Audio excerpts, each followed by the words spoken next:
Welcome to the Steve Show. Today I have Mark Leblanc here, and we're at the National Speakers Association, where he was just awarded a Certified Speaking Professional Award, which is a huge deal here with this organization. But what we really want to talk about today is how he made choices that brought him to this moment to have the life that he wants. And then how, we're going to zoom in, how did that happen so that hopefully you can get some new ideas how you can start choosing your life.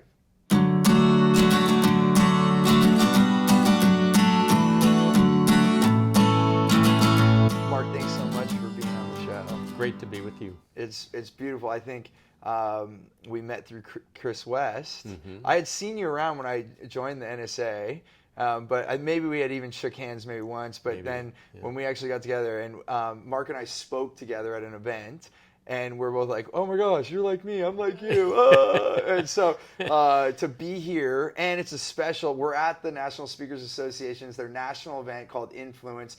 And we're in Dallas, and Mark got his CSP. That's why he's wearing this award. This medal. Yep.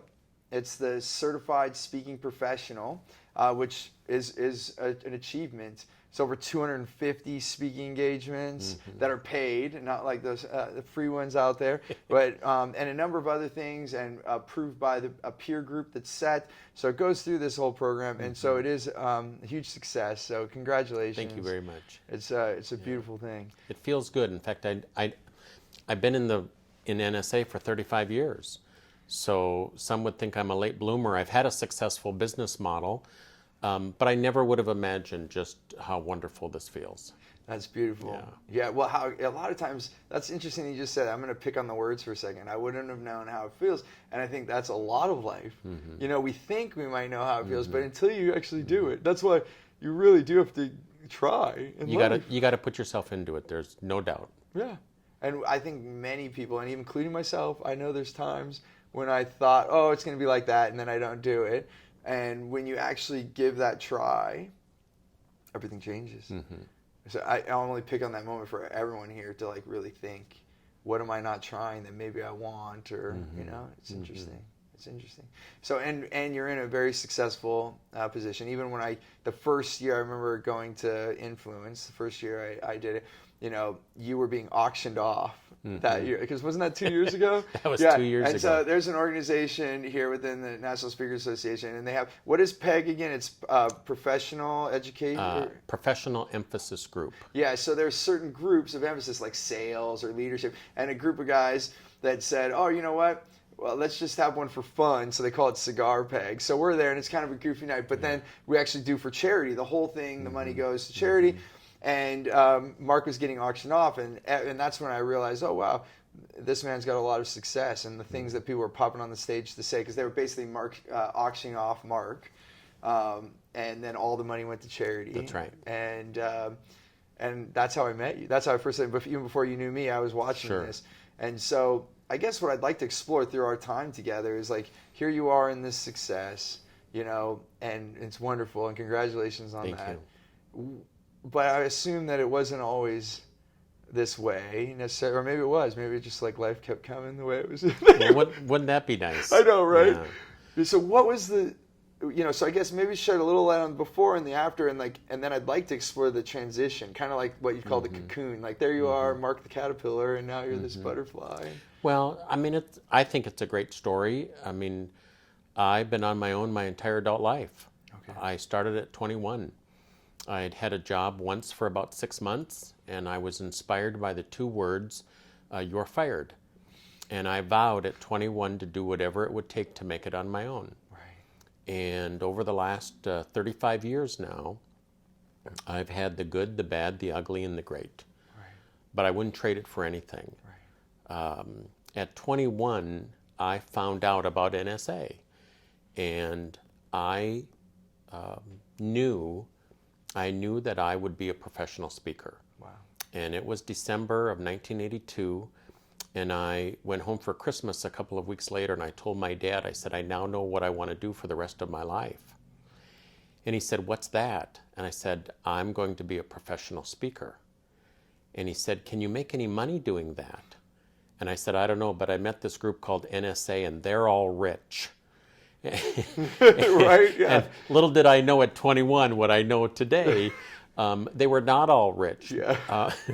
But where could a young guy at 21 Right. put his toe in the water or step into a profession and obviously staying in it, but have the opportunity to have the kind of impact and influence that hopefully I've been able to have over time, and yourself as well. Yeah, that's such a beautiful thing. And, part of it is having that peer group. And they're all at different levels, which maybe didn't look that way at first glance. But the reality of it, so wonderful at 21 that you had this happen for you.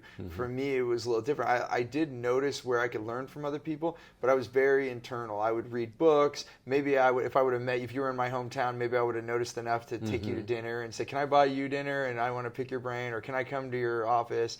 I would do a few things like that, but I never really had a consistent mentor. And a lot of it was ego. I was embarrassed to ask questions because I thought you're going to think differently of me. It was, and my self-esteem was lower. I wasn't as confident. So I was always thinking you're going to judge me. It was my own stuff.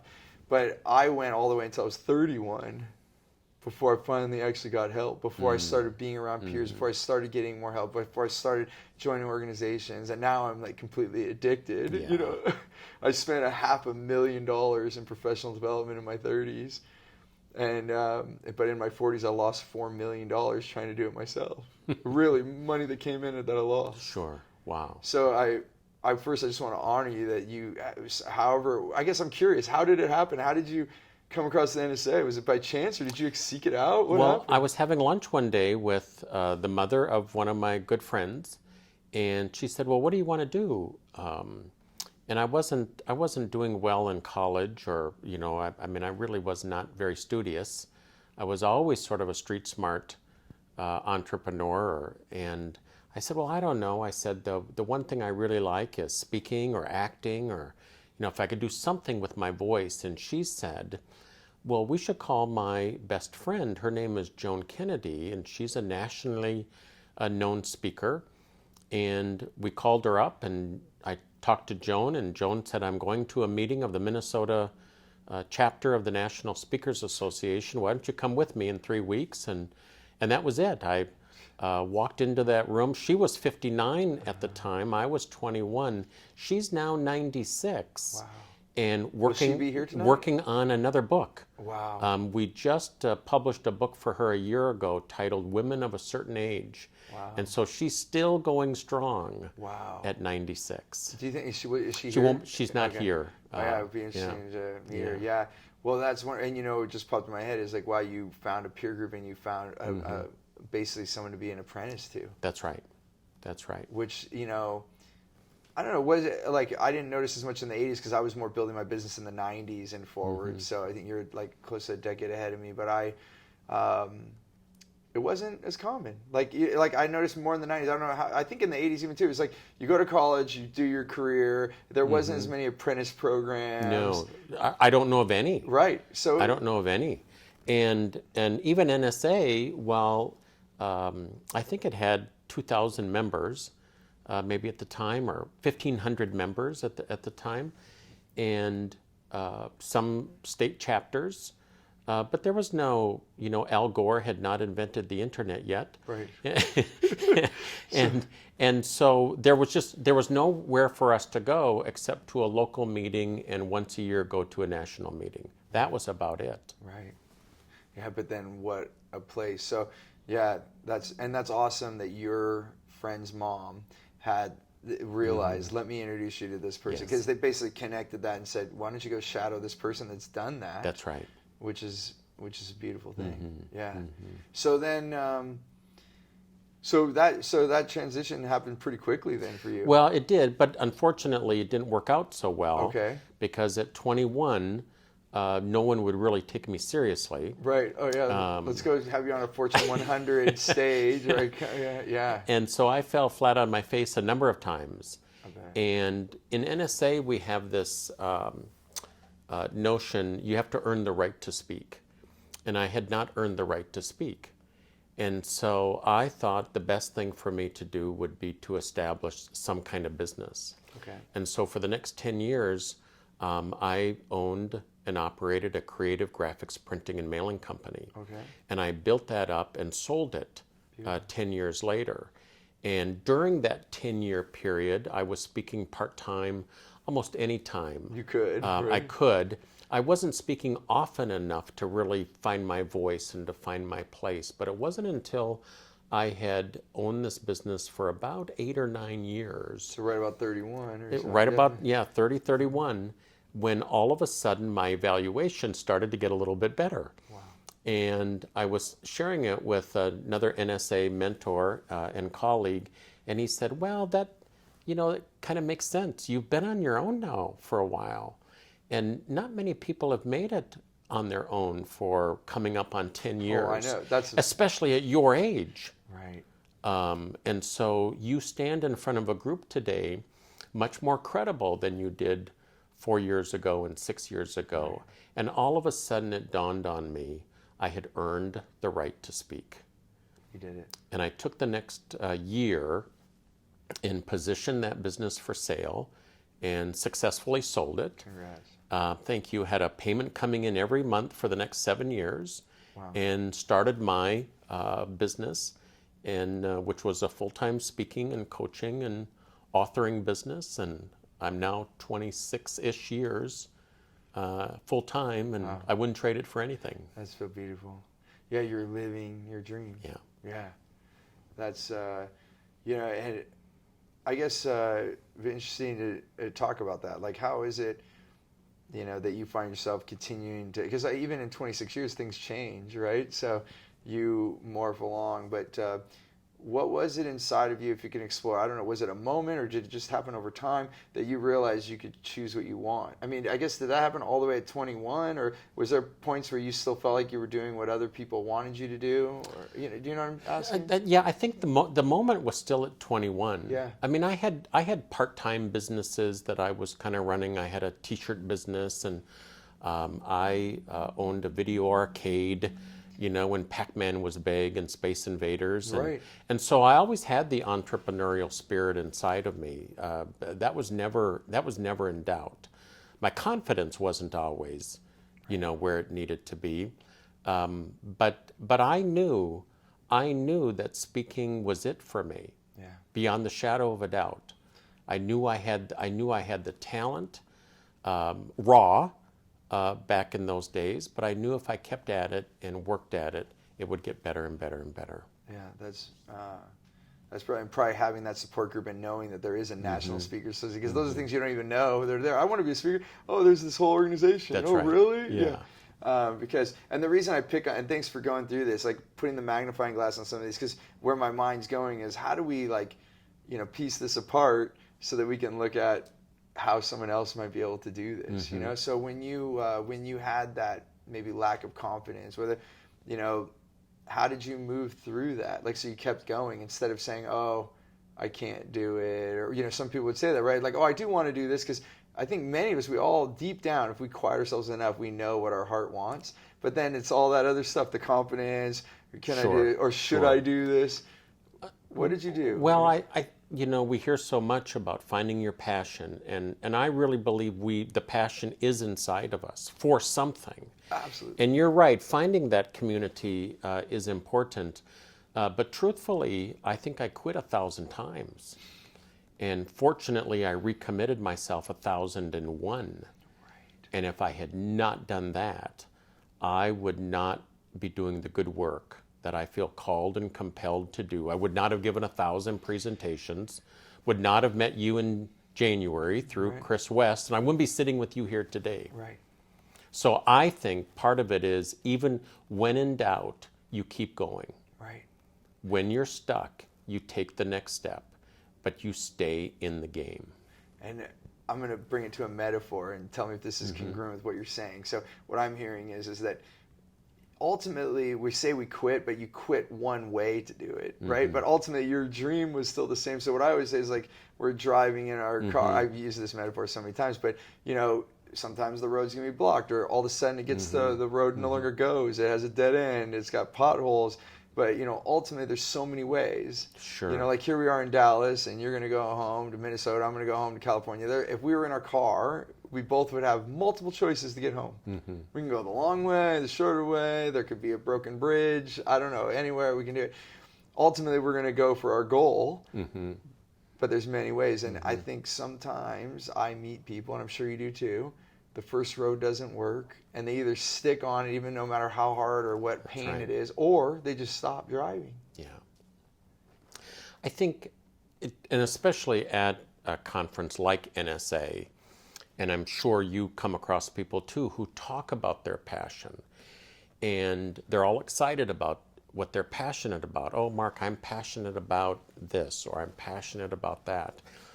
And I will ask the person, may I ask you a question? Well, sure. What are you specifically doing to move your passion forward? Right. And you'd be amazed at how many people don't have an answer. Right. They're not really doing anything. Right. And I've learned to be a little bit more graceful. Yeah, because you're like, in my conversations, because my thought is, well, you're not really passionate about that. You're interested in it. Right. And there's a big difference between being interested in being a professional speaker or anything, an author, or deliberately taking the steps to move forward in that dream. Right. And even when somebody says, but Mark, I have a wolf at the door, I have a mortgage, I have all these commitments, you can still be in first gear. You can still be walking like a turtle or even like a snail, but if you're moving forward in the direction of your dream, it can't not happen. That's it. That's so true. I mean, if you just keep going. Before we turn the cameras on, you were talking to me about your long walk in Europe, right? I mean, and that takes one step at a time. If you stop, you're not going to get anywhere. If you walk one step a day, you'll get to the end one day, hopefully, one step a day. That might be hard. Maybe that's right.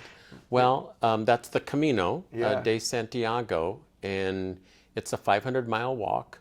Takes approximately 30 days, and it's 1 million steps across northern Spain in 30 days. Wow. Yeah. And the only way you can do it is one more step. That's it. And one step at a time. Right. I mean, it's not trite anymore for me. And I've been fortunate to walk the Camino 3 times, and all 3 have been grueling, and all 3 have been profound for different reasons. Yeah. I can only imagine. It's come up several times, so I know it's coming on my radar for a reason. I pay attention to those things. It's like signs coming my way. But I've experienced walking through the Amazon rainforest, spent time. I went to the Global Speaker Summit this year in Auckland, and even this is a stone from the Maori people in New Zealand. It's like, we would know it as New Zealand greenstone, but it has a name, and I'll butcher it if I try right now. So, but it's a very special thing. But it's, there's these spiritual moments where we just journey into places we don't know, and so I can only imagine spending a month just doing that. Well, I've made the decision to go every 3 years until I can't. So if you want to go with me, I'd be happy to August 29th of 2020. Okay. You're in. Okay. All right. August 20. We have it recorded. That is good to know. Okay. I'm definitely talk to you about that. Great. Yeah. These are, well, and even, now it's interesting that we're on this, because now my mind goes like, look at the things that we're doing in our life.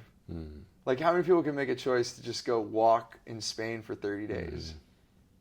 Like, look at the journey that you've been on that allows you to, one, this is a celebration, well, that you can even make that choice. But when you go about that, because you have a business, you have things going on, you have family, what allows you to make that decision, or when, to take 30 days and just go for a walk? That's an interesting question or comment, because on the Camino, you often hear something, somebody will tell you, you do not choose to walk the Camino chooses you. And I first heard about it in the fall of 2006 from a friend of my brother's who retired as a teacher. I had never heard of it before. Right. And I sat at the kitchen table and I was captivated by this. I couldn't even fathom it. But it like the walking, or this whole just thing? everything. Yeah, it's just like everything. Time, yeah. And but it gnawed at me for about 6 weeks, and finally I woke up one morning and I thought, I'm going. Awesome. And at that moment, I was serving as the vice president of NSA. Wow. And so it would be 2 years before I could do the walk. But I looked out 2 years. I looked out past what would be our national meeting in early August of 2008. I counted out another 30-ish days and plunked it on the calendar. So that was August of 2008? Correct. Wow. So a lot was going on in the world at that moment, Oh, too. a lot was going on. Oh, my gosh. And so, but for 2 years, this was on my calendar. So you're going to do it? Yeah. It was just a romantic stroll through Spain. With 30 days to go, the horror of it began to sink in. And for me, it was the sort of the ultimate sort of 30-day moving meditation or retreat. But I shaved my head shiny bald for the first time in my life. I always wanted to do that. Wow. So before you went? Yes. Okay.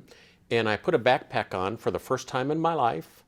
I had done some training, but I was, from my volunteer commitments with NSA and my own business, I was about as burned out as you could possibly be. Not the best time to embark on a 500-mile walk. But I did it. I shaved my head, put my backpack on, took off, and I couldn't believe it. Wow. And after 2 miles, I thought I was going to die. 2 miles? After 2 miles. Oh, my gosh. And I thought, what was I thinking? Oh, my gosh. And, but I just, the turtle, walking like a turtle some days and like a snail other days, and working through the blisters, and you learn very quickly. You can, no matter how badly your feet are bruised or blistered or bleeding. And I met a woman from England, and I said, what's the one thing you've learned on the Camino? And she said, you can always take one more step. Wow. Yeah. And I hung on to that pearl of wisdom for over 1 million steps. You can always take one more step, Yeah. and that's so beautiful for Yeah. life. Yeah, so you go on this journey. Did you because I know the tradition, right? You go and you burn your stuff or some of your stuff on the beach. Well, there's you arrive in the city of Santiago, and that's really the end.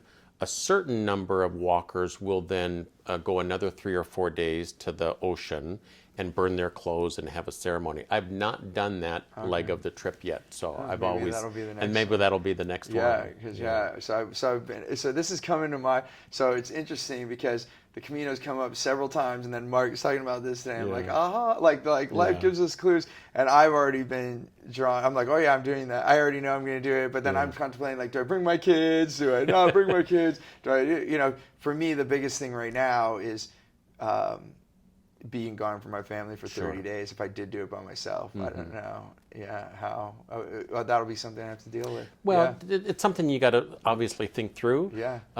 However, think of it this way: there's always another way to look at something, right? Whenever you're faced with something, and it may be modeling something to your 3 kids. Right. That, hey, Dad got an idea and went and did it. Yep. Despite some of the obstacles he might have thought it would cause. And I've already done it a little bit, like going to the Amazon, like I brought up. I did go by myself, but that was a 10-day trip. It was a little bit easier to, but that was even hard. And then I came back.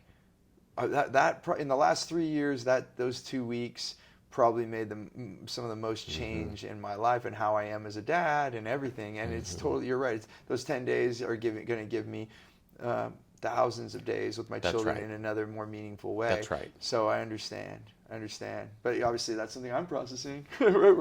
So I'm curious, as we finish up some time here for this episode, I'm curious if this was the last time you and I were talk, or if the last time anyone saw for camera, like if they were only watched this one video and they saw you one time, what's one thing, if someone's looking to make a choice in their life like you have to have their life, is there one step or the first step or like one key thing that they could take from this today? I think you write down 10 things that you want. I call it your ultimate lighthouse. And If you write down walk the Camino, I want to walk the Camino, as one of your 10 wants, Right. something great is going to happen. And before you know it, you'll be moving forward. I think the most important part of this whole process was not doing the walk or even arriving in Santiago and crossing the finish line, so to speak. I think the moment was when I woke up in October of 2006 and said, I'm going. And I looked out on the calendar, I looked out 2 years and plopped it on the calendar.